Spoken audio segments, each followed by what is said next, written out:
চারটি আলামত দেখলে বুঝবেন আপনি হেদায়েতের পথে আছেন। হেদায়েত হচ্ছে দুনিয়ার ভিতরে সবচেয়ে দামি একটি জিনিস। যদি আমরা হেদায়েতের পথে না থাকতে পারি, সঠিক পথে যদি আমরা না থাকতে পারি, তাহলে আমাদের মতো হতবাগা আর কপাল পোড়া কেউ হবে না। এজন্য হেদায়েতের জন্য কিন্তু আমরা প্রত্যেক নামাজে দোয়া করি। যখন আমরা নামাজে দাঁড়াই তখন বলি ইহদিনাস সিরাতাল মুস্তাকিম, O Allah show us the right path, show us the correct path. আল্লাহ আমাকে সঠিক পথ দেখান, আল্লাহ আমাকে সঠিক রাস্তা দেখান। এজন্য হেদায়েত হচ্ছে অনেক বড় একটি দামি জিনিস। এই হেদায়েত যারা না পায় তাদের দুনিয়াতেও অশান্তি, আখিরাত চিরস্থায়ীভাবে জাহান্নাম। এজন্য অবশ্যই সবসময় হেদায়েতের পথে থাকতে হবে। যদি চারটি আলামত আপনার ভিতরে থাকে তাহলে আপনি বুঝবেন যে আপনার ভিতরে হেদায়েত আছে এবং আপনি হেদায়েতের পথে আছেন, সঠিক পথে আছেন। এক নাম্বার হচ্ছে আজান শোনার সাথে সাথেই নামাজের জন্য আপনার মনটা ছটফট করবে।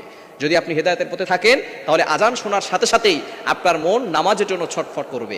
যদি নামাজের জন্য ছটফট না করে তাহলে মনে করবেন যে আপনি হেদায়েত থেকে দূরে সরে আছেন। নামাজের জন্য ছটফট করা মুমিন ব্যক্তি কেবলমাত্র জান্নাতে যেতে পারবে। কেননা ইসলামের ইমানের পরের সবচেয়ে গুরুত্বপূর্ণ যে ইবাদত সেটা হচ্ছে নামাজ।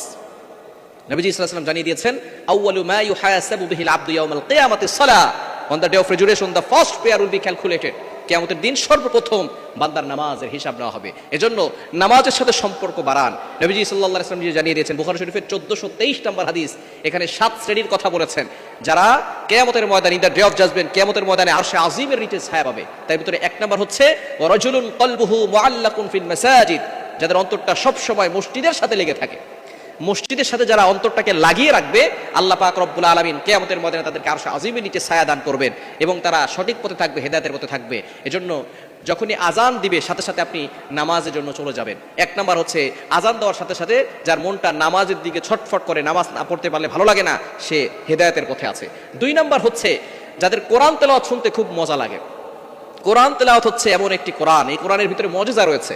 এখনো একেবারে ছোটবেলা থেকে এই পর্যন্ত সূরা ফাতিহা প্রত্যেক নামাজে পড়ি, প্রত্যেক নামাজে সূরা ফাতিহা পড়ি। ইমাম সাহেব সূরা ফাতিহা পড়েন, যেখানে আওয়াজ দিয়ে পড়েন, প্রত্যেক নামাজে সূরা ফাতিহা আমরা শুনি, কিন্তু তারপর আজ পর্যন্ত কোনো অভক্তি আসে নাই। এটাই হচ্ছে পবিত্র কোরআনুল কারীমের অত্যন্ত বড় মুজিজা, বড় গুরুত্বপূর্ণ মুজিজা হচ্ছে এই কোরআন যতই শুনে ততই ভালো লাগে। এজন্য যাদের কোরআন শুনতে ভালো লাগে না, মনে করবেন তাদের ভিতরে হেদায়েত নাই, তারা হেদায়েত থেকে দূরে সরে গেছে।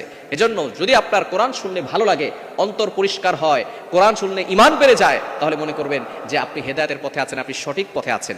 3 নাম্বার হচ্ছে যাদের গান শুনতে ভালো লাগে না, অন্যায় কাজ করতে, অশ্লীল কাজ করতে ভালো লাগে না, এরপরে গোপন পাপ করতে ভালো লাগে না, এটা মনের ভিতরে সায় দেয় না, মন তার থেকে দূরে সরে যায়, তারা হেদায়েতের পথে আছেন। এজন্য অনেক যুবক আবার এমন আছে নামাজ উপরে আবার গান শোনে। মনে রাখবেন, গান শুনবেন না, এই গান মানুষকে হেদায়েতের থেকে দূরে সরিয়ে দেয়। এজন্য গান বাজনা, এই অশ্লীল কাজ, অশ্লীল দৃশ্য, এগুলো দেখা শোনা মানুষের ঈমান ধ্বংস করে দেয়, মানুষের হেদায়েত থেকে তাকে দূরে সরিয়ে দেয়। এজন্য 3 নাম্বার হচ্ছে যারা গান বাজনা থেকে দূরে সরে যায়। 4 নাম্বার যারা গুনাহ করার পরে, গুনাহ হয়ে গেলে সাথে সাথে অস্থির হয়ে যায় কখন তাওবা করবে, গুনাহ হয়ে যাওয়ার সাথে সাথে তারা তাওবা করে, তাদেরকে আল্লাহ পাক রব্বুল আলামিন হেদায়েতের পথে রাখেন।